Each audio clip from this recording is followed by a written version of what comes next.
ஜாய்ஸ்ல வந்து வீட்டுக்கார விட்டு வெளியில வந்துட்டாங்க. ஆனா டிவோர்ஸ் வாங்கலையே. டிவோர்ஸ் ஒரு இடத்துல ஒர்க் பண்றாங்க. நீ வாங்க நான் பாத்துக்கிறேன். ஏன்னா அப்போ நல்லா யோசிச்சு பாருங்க, பொண்டாட்டி லவ் யூன்னு சொல்றதுக்கு அப்ப எத்தனை பெண்கள் ஏங்குறாங்கன்னு. அதையும் வீட்டாம்பளைங்க சொல்ல மாட்டேங்கிறீங்க. ஓய் என்னடி பண்ற பொண்டாட்டி? அம்மாவுக்கும் அப்பாவுக்கும் சேர்ந்ததுதான் அந்த குழந்தை. அப்ப 2 பேர் இனிஷியல் போடுறது தப்பே இல்லை. ஒரு சில நேரத்துல இந்த மாதிரி தகப்பன் தெரியாத குழந்தைகள் இருந்தா கூட தாயோட பேரை வச்சு பொழைச்சுக்குவாங்க. அதுதாங்க இப்போ அவங்களுக்கு எல்லாமே கண்மூடித்தனமான ஒரு விஷயமா பாக்குறாங்களோ ஒழிய நிதர்சனம் என்ன, அடுத்த கட்ட பிரச்சனைகள் என்ன அப்படிங்கறத யோசிக்க மாட்டேங்கிறாங்க. அப்போ டிப்ரெஷன்ல இருக்கக்கூடிய ஆண்களுக்கு நீங்க என்ன சொல்யூஷன் சொல்வீங்க? தாங்க நீங்களா இருங்க, வாழ்க்கைய வாழுங்க, உங்களுக்கு என்ன தேவையோ அது ஆட்டோமேட்டிக்கா வரும்.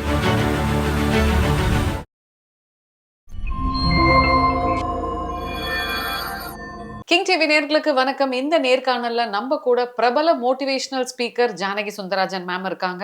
நிறைய விஷயங்கள் ரொம்பவே யதார்த்தமா பேசி இன்னைக்கு ரொம்பவே ட்ரெண்ட் ஆகிட்டு இருக்காங்க. இவங்க தான் இன்னைக்கு நம்மளோட கெஸ்ட்னு சொல்லலாம். வணக்கம். வணக்கம். எப்படி இருக்கீங்க? நல்லா இருக்கேன், நீங்க எப்படி இருக்கீங்க? ரொம்ப சௌக்கியமா இருக்கேன் மேம். இன்னொரு முக்கியமான கேள்வி, அதாவது நிறைய ஆண்களுமே இப்ப டிப்ரெஷன்ல போறாங்க. கல்யாணம் ஆகலன்ற டிப்ரெஷன் ஒரு பக்கம் இருந்தாலும் பெண்களோட எக்ஸ்பெக்டேஷனு கல்யாணம் பண்ணிக்கணும்னா இப்படிலாம் ஒரு பையன் இருக்கணும் அப்படின்னு சொல்லிட்டு கல்யாணம் பண்ணியும் டார்ச்சர் பண்றது. ஸோ ஆண்கள் டிப்ரெஷனுக்கு போயிட்டு இருக்காங்களே மேம்.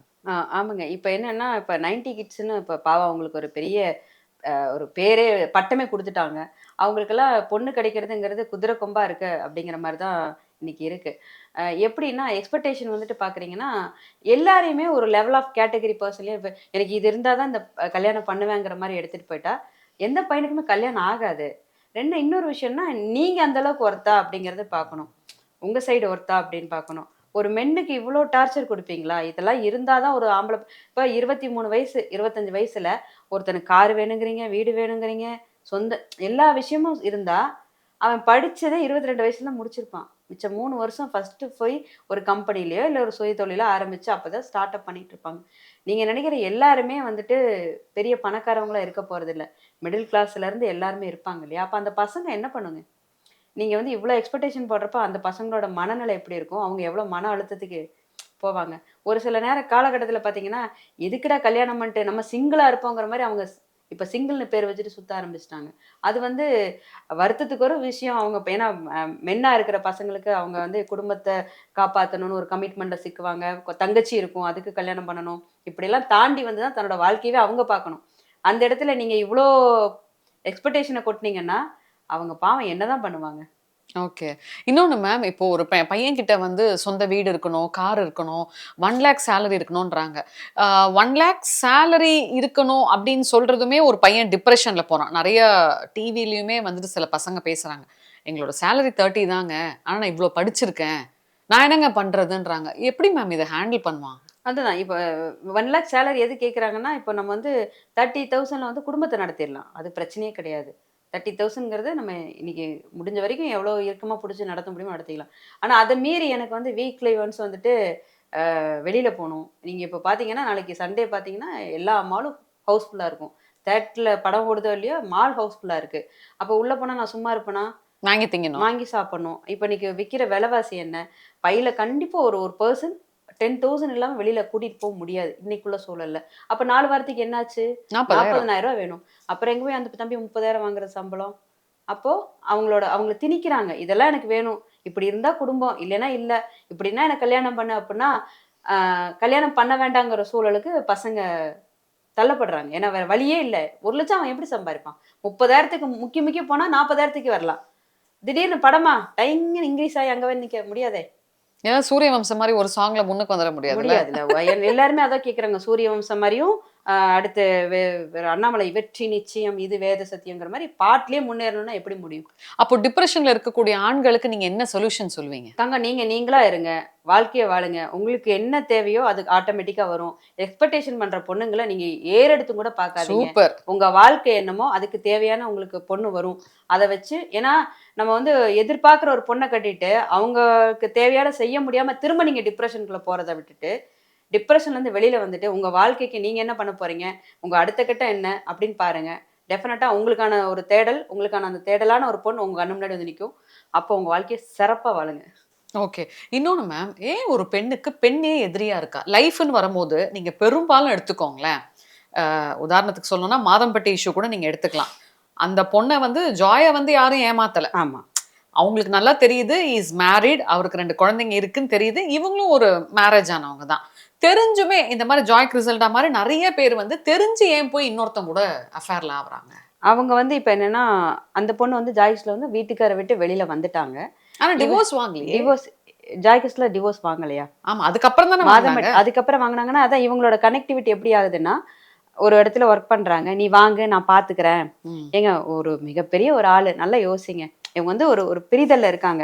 எந்த உமன் எந்த ஆணா இருந்தாலும் அந்த இடத்துல அப்படிதாங்க ஆமா. நடக்கும். நம்ம சும்மா கதையாவோ, சீனுக்காவோ பேச வேண்டாம். ரியாலிட்டி என்ன? இப்போ ஒரு இடத்துல நம்ம வந்து என்ன பேசுறோம்? அந்த 2 பேரும் ஒரு ஒரு ஃப்ரெண்ட்ஷிப்பா இருக்கோம். "ஏன் உன்ன எனக்கு புடிச்சிருக்கு. நீ எல்லாம்" இதே தான் இப்ப கொஞ்ச நேரத்துக்கு முன்னாடி ஒண்ணு சொன்னா, "நீ எல்லாம் ஃபர்ஸ்ட்டே எனக்கு ஒய்ஃபா வந்திருக்கலாம்னா" அவன அந்த எப்படி பார்த்திருந்திருப்பேன். அப்படின்னா அப்ப அவங்களுக்கு ஆட்டோமேட்டிக்கலி அந்த மைண்ட் செட் வரும். ஓ! இப்ப நம்ம தனியா தானே இருக்கோம். ஆ. அப்ப இவரு கூட இருந்தா என்ன? அப்படி ஏன்னா அவங்களும் அந்த மாரி சொல்லி தான் அவங்கள பழகியிருக்காங்க. நான் வந்து டிவோர்ஸ் வாங்க போறேன். எனக்கு அவங்களுக்கும் வ டெர்ம்ஸ் இல்ல சரியில்ல. அப்படின்னு. அப்போ ஆட்டோமேட்டிக்கா ஓ! நீயும் வாங்க, நானும் வாங்கன்னா அப்ப பழகியிருப்பாங்க. இவங்க வாங்கிட்டாங்க, அவர் வாங்கலைங்கிறப்போ அப்ப அதுக்கான புஷ் அப் என்னன்னு சொல்லி தான் அத பண்ணுனாங்க. இந்த மாரி வந்து சிக்கிட்டாங்கன்னு சொல்றத விட, ஈஸியா வந்து அ வீக் எங்கன்னு பார்த்து அடிப்பாங்க. ஆண்களுக்கு இது ஒரு வேலை. பசங்களோட மென்டாலிட்டி எப்படின்னா, இவங்களோட வீக்னஸ் எது?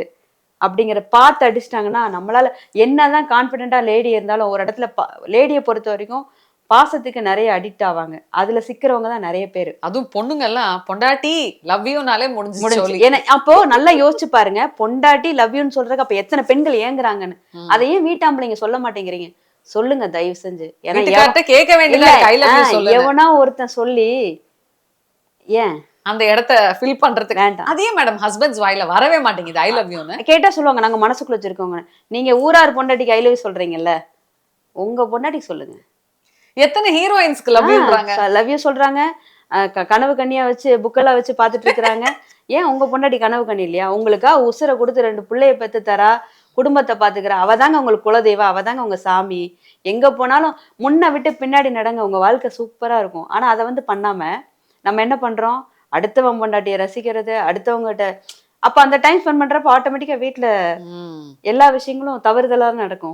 இது நீங்க சொல்ற விஷயம் கண்டிப்பா ஆண்கள் யோசிக்கணும் மேம். இந்த மாதிரியான தவறுகள் ஃபியூச்சர்ல அவாய்ட் ஆகணும்னா கண்டிப்பா இதெல்லாம் அவங்க திருத்திக்கணும். 100%ங்க. இப்போ நீங்க அம்மாவ அம்மான்னு தானே ஃபீல் பண்றீங்க. கண்டிப்பா. அப்போ ஒய்ஃப ஏன் ஒய்ஃப்ன்னு ஃபீல் பண்ண மாட்டேங்கிறீங்க? இவங்க வைஃப விட்டுட்டு மத்தவங்கள எல்லாம் வைஃபா ஃபீல் பண்றாங்க. அததான் சொல்ல வரேன். அப்போ நீங்க மத்தவங்க ஒய்ஃபா ஃபீல் பண்றப்போ, அப்போ அந்த லேடிக்கும் அதையும் நான் யோசிக்கணும்ல. ம். அப்ப நாங்க மத்த ஆம்பளைங்கள நினைக்கிறப்போ உங்களுக்கு ஏன் காண்டாகுது?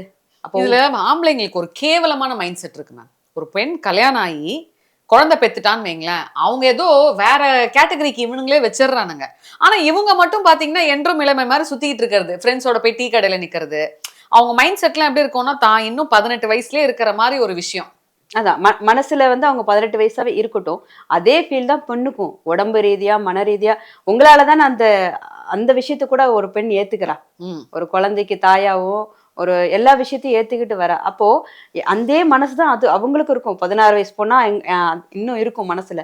அத நீங்க ஃபுல்ஃபில் பண்ணலைன்னா, நாங்க ஃபுல்ஃபில் பண்ற அளவுக்கு ரெடி ஆயிட்டோங்கிறத இப்பத்த பிள்ளைங்க காமிக்கிறாங்க. பக்காவா மொக்க கொடுக்குறாங்க வேற ஆமா. ஒரு அஃபேர்ல போயிட்டு. கண்டிப்பா. ஏன் மேம் இப்போ ஜாய் கிறிசல்டா மேமோட பேபியை கூட எடுத்துக்கிட்டிங்கன்னா இப்போ அது வந்து ஒரு கேள்விக்குறியா தான் இருக்கு. இப்போ இவங்க வந்து கொஞ்சம் வெல் குவாலிஃபைடு, கொஞ்சம் நல்ல ஸ்டேட்டஸ் வைஸ் நல்லா இருக்க தொட்டு அந்த குழந்தை தப்பிச்சுது. அவங்க ஆமா. கொஞ்சம் கம்ஃபர்ட் ஆமா. ஜோன்ல வச்சு வளர்க்குறாங்க. இந்த மாதிரி மத்த கேசஸ் எடுத்துப்போமே, இப்போ கல்யாணத்துக்கு முன்னாடியே குழந்தை பெத்துக்கிறது, லிவிங்ல குழந்தை பெத்துக்கிறது, நீங்க 1008 ரூல்ஸ் சொல்லுவாங்க. இதுல இப்படி இருக்கு, அதுல இப்படி இருக்குன்னு சொல்லிட்டு அந்த குழந்தையோட எதிர்காலம் எப்படி மேம் இருக்கும்? கண்டிப்பா கஷ்டம் தானே. ஏன்னா, இன்னார் அப்பான்னு அந்த வெளியில தெரிஞ்சாலும் சொல்லிக்க முடியாது ஒரு விஷயம். அ இவங்க வந்து இப்ப குழந்தை பெத்துக்கிட்டாங்கல்ல, அது வளர்ந்ததுக்கு அப்புறம் அந்த குழந்தையோட ஃபியூச்சர் அப்படிங்கிறது வந்து, ஒரு கண்டிப்பா ஒரு மனசுக்குள்ள அது ஒரு மன அழுத்தத்திலேயே தான் அந்த குழந்தை வளரும். ம். எங்க போனாலும் அப்பா எங்கன்னு ஒரு கேள்வி வரும். செத்துட்டாருன்னு சொல்ல முடியாது. இருக்காருன்னு சொல்ல முடியாது. இல்ல ம். இன்னொருத்தவங்க கூட இருக்கிறாங்கன்னு சொல்ல முடியாது. அந்த குழந்தையோட ஃபியூச்சர் வந்து எங்க கேட்டாலும் எங்க அப்பா என்னன்னா, வெளிநாடு போயிருக்காங்கன்னு படத்துல சொல்ற மாரி சொல்ல முடியும். ஏன்னா இன்னைக்கு எல்லாமே கண்ணு முன்னாடி இருக்கு. உங்க அப்பா பேர் போட்டா ஆட்டோமேட்டிக்கா வந்துரும். நீங்க ரொம்ப லோக்கலா சரி இன்னும் கொஞ்சம் இறங்கி நம்ம போறோம். ரொம்ப நார்மல் ஃபேமிலில இன்னும் ரொம்ப அ இருக்கிற குழந்தைங்கலாம் இருந்துச்சுன்னா, யோசிச்சு பாருங்க. அது எப்படி இருக்கும் அப்படின்னு. ம். அப்ப அதெல்லாம் வந்துட்டு பேர் சொல்ல முடியாத அளவுக்குன்னா, அந்த குழந்தையோட ஃபியூச்சர் வந்து நாளைக்கு என்ன ஆனா, தகப்பன் பேர் தெரியாம அப்படிங்கிற மாரி ஒரு கேள்விக்குறியோட தான் வளரும். எங்க போனாலும் அது அது சின்ன ஒரு பேப்பர் வெரிஃபிகேஷன் போனா கூட அதோட மனசு வந்து கஷ்டத்திலே தான் இருக்கும். ம். இது யோசிச்சிருந்தா நிறைய குழந்தைங்க வந்துட்டு இந்த பூமியில பிறக்காமலே கூட இருந்திருப்பாங்க. ஆமா. தேவையில்லாத சிக்கியிருக்க வேண்டாம். ஏன் மேம் இப்ப இனிஷியல் அப்படின்னு எடுத்துக்கிட்டா, ஏன் கண்டிப்பா அப்பாவோட இனிஷியல் தான் குடுக்கணுமா? என்ன ஏன் ஒரு தாய் சுமந்து 10 மாசம் சுமந்து பெத்தெடுக்குறாள்ல, அவங்களது குடுக்கலாமே? இல்ல இதுல எனக்குமே உடன்பாடு இருக்கு. அது என்னன்னு தெரியலங்க. அது என்ன அப்பா பேரு ஆனா போடுறாங்க. கேரளால அம்மா இனிஷியல் போடலாம்ல? இல்ல எல்லாரோட இப்ப நம்மளுக்குமே அது போடலாங்க. இதான் நம்ம அத வந்து பண்ணாம விட்டுட்டோமோ அப்படிங்கிற மாரி. அம்மாவுக்கும், அப்பாவுக்கும் சேர்ந்தது தான் அந்த குழந்தை. அப்ப 2 பேர் இனிஷியல் போடுறது தப்பே இல்ல. ஏன் அப்படின்னா, நீ வந்து உயிர் குடுத்தேன்னா, நான் உருவம் குடுக்காம உனக்கு உயிருக்கு வேல்யூ இல்ல. ம். அப்போ மொத்தமும் நான் தான். சதையும், ரத்தமும் நான் குடுத்துருக்கேன். அப்ப என் பேர் இல்லாம எப்படி அப்படிங்கிறது, கண்டிப்பா அது போட்டு தான் ஆகணும். அதுக்கு ஏன் இன்னும் யாரும் முன்னெடுப்பு செய்யலங்கிறது இது ஏன் இப்ப நான் உங்ககிட்ட கேட்கிறேன் அப்படின்னா, இப்போ இந்த ஜாய் கிறிசல்டா மேடம் எடுத்துக்கோங்க. அந்த மாரி நெறைய பெண்கள் வந்து இந்த மாரி மாட்டிக்கிறாங்க. மாட்டி குழந்தை பொறக்கறப்போ, அப்ப சேஃபர் சைடுக்கு இவங்களோட இனிஷியல வச்சாங்கன்னா, அந்த குழந்தையோட மைண்ட் செட்டாவது கொஞ்சம் சேஃபா இருக்கும்ல. கண்டிப்பா. அது இப்ப இந்த இந்த மாரியோட ஃபேமஸ் ஃபிகரோட இனிஷியல குடுக்குறப்போ, இது எப்படி? இது அவங்களுது அப்படின்ற மாரி ஒரு பிரச்சனைய அவாய்ட் பண்ணலாம் இல்லையா? அவாய்ட் பண்ணலாம். இப்ப வந்து அவங்க இனிஷியல் குடுத்தே ஆகணுங்கிற ஒரு கட்டாயத்துல இருக்காங்க. ஆனா, நீங்க சொன்ன மாரி இது வந்து பேசப்பட வேண்டிய ஒரு விஷயம். ஒரு குழந்தை பிறந்தா தாய்க்கும், தகப்பனுக்கும் உரியது இனிஷியல் அப்படின்னு சொல்லி ஒரு சட்டம் கூட வந்தா நல்லா தான் நல்லா இருக்கும்னு இருக்கும்ல. நெனைக்கிறேன். ஆமா. இது நல்லது. அட்லீஸ்ட் இந்த வீடியோ பார்த்துட்டு இது மாரி வைரல் ஆயி அது ஏதாவது ஒரு விஷயங்கள் நடந்தா சரி. நடந்ததுன்னா சந்தோஷம் தான். ஏன்னா கண்டிப்பா அது வந்து இருக்கணும். ஏன்னா அட்லீஸ்ட் நான் என்ன நெனைக்கிறேன்னா, அ ஒரு சில நேரத்துல இந்த மாரி தகப்பன் தெரியாத குழந்தைகள் ம். இருந்தா கூட தாயோட பேர வச்சு பொழச்சுக்குவாங்கல்ல. சிங்கிள் மாம் மாதிரி அந்த வச்சுட்டு மாரி அழகா எம் கூட்டிட்டு போயிடலாம். குமரன் சன் ஆஃப் மகாலட்சுமி மாதிரி. அது இல்ல இருக்கணும் இல்லையா? கண்டிப்பா. இன்னார் தான் வேணுங்கிறது இல்லாம, விருப்பப்பட்டு பெத்துக்கிறாங்க. ஒரு சில பேர் குழந்தைங்க வேணும்னு சொல்லி. அவங்களுக்கெல்லாம் இந்த விமன் இனிஷியல் போடணுங்கிறது கண்டிப்பா தேவைப்படுற ஒரு விஷயம். ஏன்னா, இப்ப எவ்வளோ விஷயங்கள் மாறிட்டு இருக்கு. இதுவும் மாறுனா கொஞ்சம் நல்லா இருக்கும்னு நெனைக்கிறேன். இல்ல இது மாறணும்னு இல்ல. இது ஆரம்பத்திலே இருந்திருக்கணும். ஏன்னா ஆரம்பத்துல இருந்தே குழந்தைங்கள பெத்துக்கிறது பெண்ணோட வேலையா இருக்கிறப்போ, ம். அவங்களுக்கு முக்கியத்துவம் குடுக்கணும்ல. கண்டிப்பா. ஏன் மேம் இப்ப இந்த லிவிங் ரிலேஷன்ஷிப்ல பெண்கள் போய் சிக்குறாங்க. இப்ப மத்த விஷயங்கள் வந்து நீங்க சொல்லலாம். இப்ப womens are very emotional, weaker sex மாட்டிக்கிறோம்னு சொல்லிட்டு. லிவிங்ல வந்துட்டு ஏன் போய் சிக்குறாங்க? ஆ அதுதாங்க இப்ப அவங்களுக்கு எல்லாமே கண்மூடித்தனமான ஒரு விஷயமா பார்க்குறாங்களே ஒழிய, நிதர்சனம் என்ன? அடுத்த கட்ட பிரச்சனைகள் என்ன? அப்படிங்கிறத யோசிக்க மாட்டேங்கிறாங்க. எப்படி ஒருத்தர நல்லவளா நீங்க முடிவெடுக்கிறீங்க? லிவிங்ல இருந்தா பிரச்சனையே வராதா? கண்டிப்பா வரும். ஒரு ஸ்டேஜுக்கு மேல என்ன ஆகுதுன்னா, அவங்கலாம் இப்ப வச்சுக்கிற பேர் என்ன, நான் வருவேன், நீயும் வா. என் பிரச்சனையில நீ தலையிடக்கூடாது, உன் பிரச்சனையில நான் தலையிடக்கூடாது. ஆனா 2 பேரும் ஒண்ணா இருப்போம் அப்படிங்கிறாங்க. அப்போ 2 பேரும் ஒண்ணா இருக்கிறதுல என்ன பிரச்சனை வருது? ம். அப்ப பிரச்சனை வரத்தான் செய்யுது. எங்கனாலும் பிரச்சனை வரும். நீங்க கொஞ்ச நாள் தாங்க உங்களால லிவிங்ல வந்து யாரோ மாதிரி பிஹேவ் பண்ண முடியும். கொஞ்ச நாள் கழிச்சு ஒருத்தருக்கு ஒருத்தர் உரிமை எடுத்துக்க ஆரம்பிச்சுருவாங்க. அப்ப அந்த இடத்துல லிவிங்ல பிரச்சனை வரத்தான் செய்யும். கேள்வி கேட்காதன்னு சொல்லவே முடியாது. அந்த இடத்துல கேள்வி கேட்கிறப்ப என்னாகும்னா, வேண்டான்னு சொல்லிட்டு போலாம் ஒரு விஷயம். இதுல வந்து தவறுகள் நெறைய நடக்க வரும். ம். ஒண்ணு அவங்க சேஃபர் சைடா இருந்துட்டாங்கன்னா, குழந்தை பிரச்சனை வராது. இல்ல குழந்தை இருந்துச்சுன்னா, சப்போஸ் அந்த குழந்தை வந்து நாளைக்கு பொறந்துச்சுன்னா, எப்படி இங்க ஒரு கேள்வி. சேஃபர் ஆ. சைடுன்றீங்க. பெண்கள் தான் ஏமாறுறாங்களே! எங்க இந்த சேஃபரா இருக்காங்க? எப்படி ஏமாறுறாங்கங்கிறீங்க? சேஃபரா இருக்கிற பிள்ளைங்க சேஃபரா தாங்க இருக்குதுங்க இன்னைக்கு. ஓ! அவங்கலாம் தெளிவுன்றீங்க. ஆமாமா. அதுல வந்து அதாவது இந்த பிரச்சனையில சிக்குற பிள்ளைங்க பார்த்தீங்கன்னா, ரொம்ப அன்மெச்சூர்ட் பிள்ளைங்க தான் சிக்குதுங்க. லவ்வுங்கிற இதுல போய் தான் சிக்குறாங்க. லிவிங்ல யாருமே நீங்க மேக்ஸிமம் பார்த்தீங்கன்னா சிக்க மாட்டாங்க. ஏன்னா அவங்க ரொம்ப யோசிச்சு தான் பண்றாங்க. இதுதான் இப்படிதான் கமிட்மெண்ட் இதுதான் இப்படிதான் அந்த மாரி. ஆனா இந்த ஏமாறுற பிள்ளைங்கன்னு பார்த்தீங்கன்னா, லவ்வுல போய் சிக்குவாங்க. லவ் அப்படிங்கிற மென்டாலிட்டில அது போய் சிக்கிட்டு, அதுல பிரச்சனையாயி இருக்கிற பிள்ளைங்க தான் நெறைய. ஏன்னா அவங்களுக்கு தெரியாது. அறியாமை அப்படி அவங்கள பார்த்தாலே அவங்க தான் உயிர் எல்லாமே அப்படிங்கிற மாரி இருக்கிறனால, அந்த இடத்துல அவங்களுக்கு அந்த பாதிப்பு அதிகமா இருக்கு. மாயைக்கு அடிமையாகுறாங்களோ? அதாவது ரியாலிட்டின்ற ஒரு விஷயத்த பெண்கள் கோட்ட விட்டுர்றாங்களோன்னு ஒரு டவுட்டா இருக்குங்க. ரியாலிட்டி இல்ல. ரியாலிட்டியே இல்ல. ஆனா இந்த லவ் அப்படிங்கிற ஃபோக்கஸ்ல போயிட்டு ரியாலிட்டி மீறி அவங்க கிட்ட அடிக்ட் ஆயிடுறாங்க. அ கொஞ்ச நாள் கழிச்சு தான் அவங்க ரியல் ஃபேஸ் தெரியும். அந்த இடத்துல ஐயோ! மிஸ் பண்ணிட்டோமேன்னா, நம்ம லைஃப் மிஸ் ஆனதுக்கப்புறம் மிஸ் பண்ணிட்டோம்னு யோசிப்பாங்க. சினிமாவோட தாக்கம் அதிகமா இருக்குன்னு நினைக்கிறீங்களா? ஏன்னா மாயையில சிக்கறதுக்கு வந்து இவங்க எதையோ பார்த்து இன்ஃப்ளூயன்ஸ் ஆறாங்க.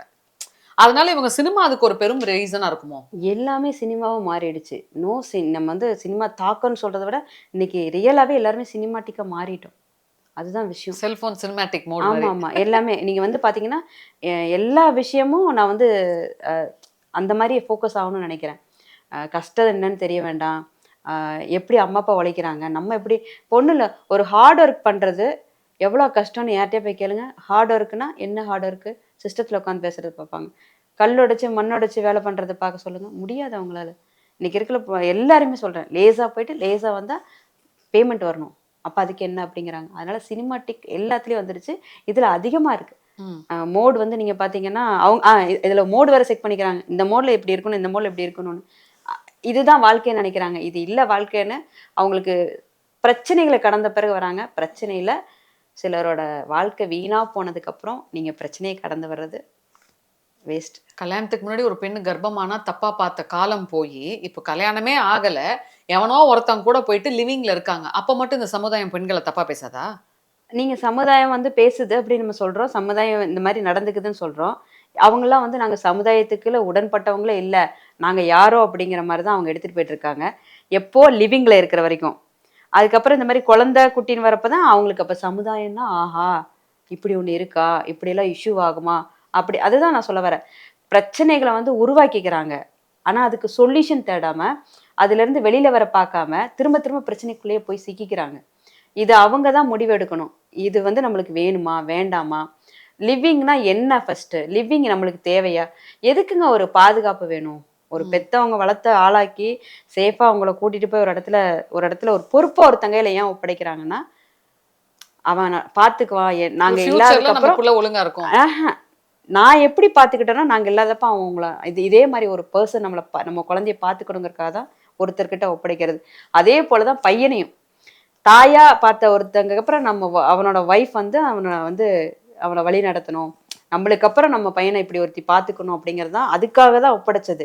இவங்க வந்து இது எல்லாமே தப்பு தப்பா யோசிச்சு கடைசியில கொண்டு போய் இப்ப யார்கிட்டயாவது பிரச்சனை இல்லைன்னு கேட்டு பாருங்களேன். அவங்களுக்கு பிரச்சனைக்கு வந்து டெஃபினேஷன் கேட்டுட்டு இருப்பாங்க. ஆனா பிரச்சனைக்குள்ள தான் அவங்க இருப்பாங்க. ம். எங்களுக்கெல்லாம் எந்த பிரச்சனையும் இல்லம்பாங்க. ஆனா பாருங்க, எங்கேயாவது ஏதோ ஒரு பிரச்சனையில சிக்கியிருப்பாங்க. ஆனா வெளியில சொல்லாம இருக்குங்க. இப்ப இந்த சோசியல் மீடியா வந்ததுக்கு அப்புறம் ஏகப்பட்ட பிரச்சனைன்னு பார்த்தீங்கன்னா, அவங்கள அந்த அபியூஸ் பண்ற பிரச்சனை தான் அதிகமா இருக்கும். ஆனா யாருக்குமே அத வெளியில சொல்ல தைரியம் கிடையாது. ம்.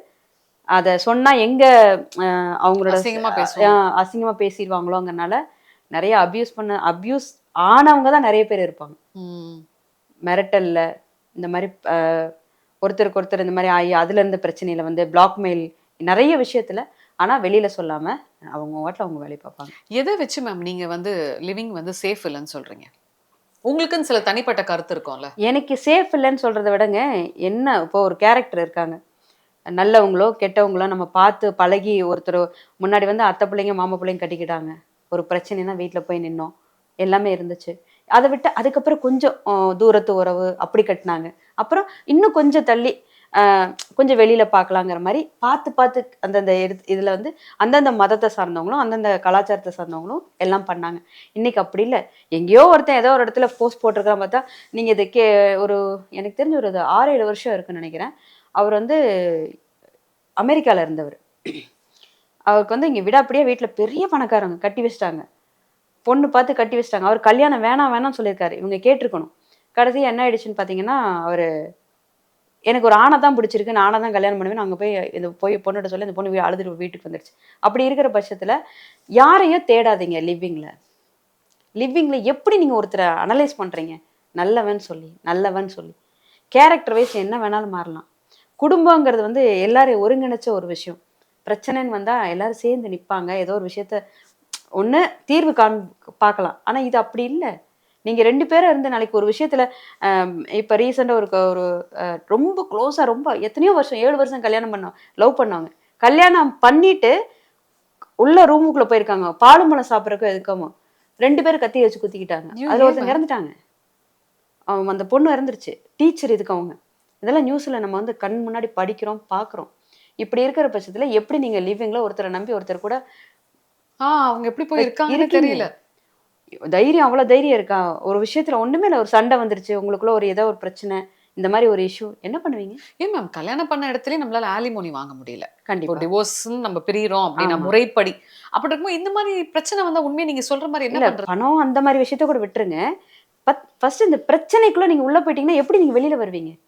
உங்களுக்கு உங்க உங்க உயிருக்கு அவங்க உத்தரவாதம் தருவாங்க. அவங்க உயிருக்கு நீங்க உத்தரவாதம் தருவீங்களா? உங்களால அது அக்ரீமெண்ட் போட்டு தர முடியுமா? நாங்க லிவிங்ல இருக்கோம். அது மட்டும் அக்ரீமெண்ட் போடுவோம் அப்படிங்கிறீங்கல்ல. இதுக்கு அக்ரீமெண்ட் போட முடியுமா? அக்ரிமெண்ட் மேரேஜா விஜய் மாரி? பண்ண முடியுமா? முடியாது. அப்போ எல்லா இடத்துலயுமே ஒரு வரையறை இருக்கு. அந்த வரையறை விட்டு தாண்டுறப்போ, பிரச்சனைய நீ தான் ஹேண்டில் பண்ணணும். இதுக்கு ஓகேன்னா நீ எடுத்துட்டு போ. அதுக்கப்புறம் பிரச்சனைன்னு வந்துருப்போ என்னதான் இருந்தாலும் பெத்தவங்களுக்கு என்ன தெரியுங்களா ஆகும், அது பையனோ பொண்ணோ, ஐயோ பிரச்சனையில சிக்கிடுச்சேன்னு சொல்லிட்டு நம்ம காப்பாத்துனா போதும் ஓடி இது பண்ணுவோம். அது நீங்க ஹாப்பியா இருக்கிற வரைக்கும் இருந்துட்டு எல்லாம் பண்ணி முடிச்சுட்டு பிரச்சனைன்னு போய் இன்னொருத்தவங்கிட்ட போய் நிக்கிறப்போ அவங்க எவ்வளவு ஸ்ட்ரெஸ் ஆவாங்க. இருக்கிற அதாவது அவங்க 1008 இதுல இருப்பாங்க. இப்ப இந்த அதெல்லாம் அந்த பிள்ளை இருந்தப்ப கவலையில உட்காந்துட்டு இருப்பாங்க லிவிங்ல. திரும்ப அது போய் நிக்கிறப்போ யோசிக்க வேண்டாம். ஆனா அவங்க யாருமே அதை பத்தி யோசிக்கிறது இல்ல. இன்னைக்கு வரைக்கும் காப்பாத்தி விடுறதுனால தாங்க இந்த பிரச்சனைகள்லாம் அதிகமாயிட்டே இருக்கு. காப்பாத்த கூடாதுங்க. ஏன் மேம் இப்போ ஒருத்தவங்க கூட போய் லிவிங்ல இருக்காங்க, சரி சண்டையாவது பிரிஞ்சு வந்துடுறாங்க, அடுத்து இன்னொருத்தவங்க கூட போறாங்க, இப்படி மாறிக்கிட்டே இருந்தா அப்போ அது அசிங்கமா இல்லையா மேம்? நவீன கலாச்சார சீரழிவு. விபச்சாரம் சொல்றதா சீரழிவுன்னு சொல்றதான்னு தெரியல. இதுக்கு பேர் புதுசா நம்ம தான் எனக்கு கிரியேட் பண்ணோம். நவீன கலாச்சார யாரோ சொல்லுவாங்க marriage is a licensed prostitution அப்படின்னு. அதுக்கு நிறைய பேருக்கு பொத்துக்குச்சு. ஆமா. அப்ப இதுக்கு நான் என்ன சொல்றேன், ஒரு ஆண் வந்து ஒரு 2-3 பெண்ணோட போனா எவ்வளவு திட்டுறோம் நம்ம. இப்போ இது பெண் கொஞ்சம் சிந்திக்கலாம் இல்லையா? இப்போ ஒருத்தன் கூட செட் ஆகலன்னா நீ லிவிங்ல மாறிக்கிட்டே இருந்தீங்கன்னா நீ எத்தனை பேர்கிட்ட மாறிட்டே போவ? எனக்கு பிடிச்ச வரைக்கும் மாறிட்டே போவேன். அதுக்கப்புறம் நம்மளுக்கு வயசானா? ஏஜ் ஆயிடும். அதுக்கப்புறம் யாரும் இல்லாம என்ன சொல்றதுங்க, சீப்போ அப்படின்னு சொல்லிட்டு போயிடுவாங்களா, அந்த மாதிரி நம்ம கடைசியில உட்காந்துருக்கணும். அவ்வளவுதான். அப்படிதான் ஆகணும். வேற ஒண்ணுமே பண்ண முடியாது. எதனாலங்க இன்னைக்கு எனக்கு ஜாலி வேணும். அது எந்த ரூபத்துல எப்படி கிடைக்குதோ அதை நான் அனுபவிக்க ரெடியா இதை இருக்கேன். நான் கேட்கலாமான்னு தெரியல. சொல்லுங்க. இதனாலதான் அந்த காலத்துல கொஞ்சம் கொட்டியே வச்சிருந்தாங்களோ, கொட்டின்றத விட சரி தட்டி வச்சிருந்தாங்களோ.